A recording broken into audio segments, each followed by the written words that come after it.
Praise the lord. God bless Kothagudem. నేను October 4వ తారీఖు కొత్తగూడెం రాబోతున్నాను. అలాగే అక్టోబర్ 4వ తారీఖు సాయంత్రం భద్రాచలం కూడా రాబోతున్నాను.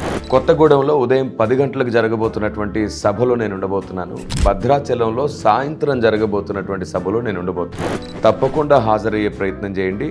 కొత్తగూడెంలో దేవుని గొర్రెపిల్ల ప్రార్థన మందిరం వారు నిర్వహించు 17వ వార్షికోత్సవ సభకి నేను వస్తున్నాను.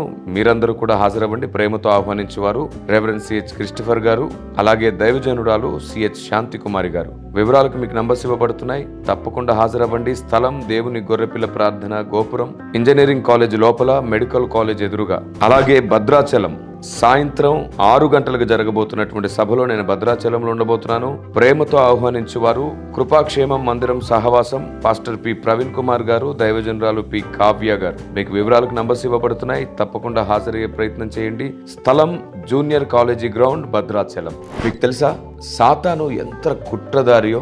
దేవుని ప్రజలు దేవుని ఆలోచన విధానాన్ని తెలుసుకోకుండా మొదటి నుంచి ఇప్పటి వరకు వాడు చేస్తున్న కుట్ర ఏమిటో తెలుసా?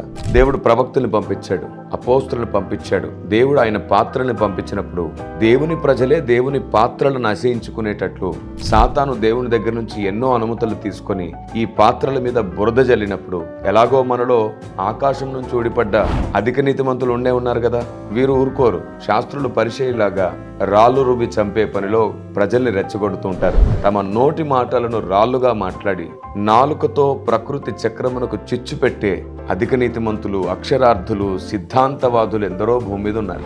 సాతాను వారందరి మైండ్ సెట్ ని వాడుకొని ఎలాగో వీరు అవమానించి, దూషించి, ద్వేషించడానికి వెనుకాడరు కాబట్టి వారిని యూజ్ చేసి వాడు భక్తుల యొక్క అనగా పాత్రల మీద, దేవుడు వాడుకునే పాత్రల మీద చల్లిన బురదను బట్టి దేవుని ప్రజలు ఆ పాత్రలో ఉన్న జీవాన్ని, దేవుని జ్ఞానాన్ని, నిత్య జీవపు మాటలను గుర్తించకుండా చేస్తున్నాడు. ఎంత భయంకరమో కదా!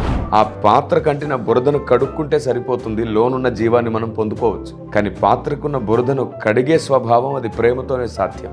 దానికి బదులుగా అధిక నీతిమంతులు అంటే పరిచయ శాస్త్రుల సంతానం మిగిలి ఉన్న క్రైస్తవ్యంలో కొందరు ఉన్నారు కదా, వారి వల్ల రాళ్ళు రువ్వి ప్రవక్తల్ని చంపినట్లు నేడు కూడా తృణీకరిస్తున్నారు అనేక. ఇలాగూ ఎందరో భక్తులు దేవుడు వాడుకుంటున్నారు. వారి జీవితంలో ఉన్నటువంటి జీవాన్ని, వాక్యాన్ని, నిత్య జీవపు మాటల్ని మనం పొందుకోలేకపోతున్నాం. ఇలాంటి ఎన్నో కుట్రలు వాడు చేస్తున్నాడు. రండి వాడి తంత్రములను పసిగట్టి వాణ్ణి బంధించేంత శక్తిమంతులంగా సంఘంగా మారుతాం. God bless you. దేవుడు మీ అందరికీ తోడేండును.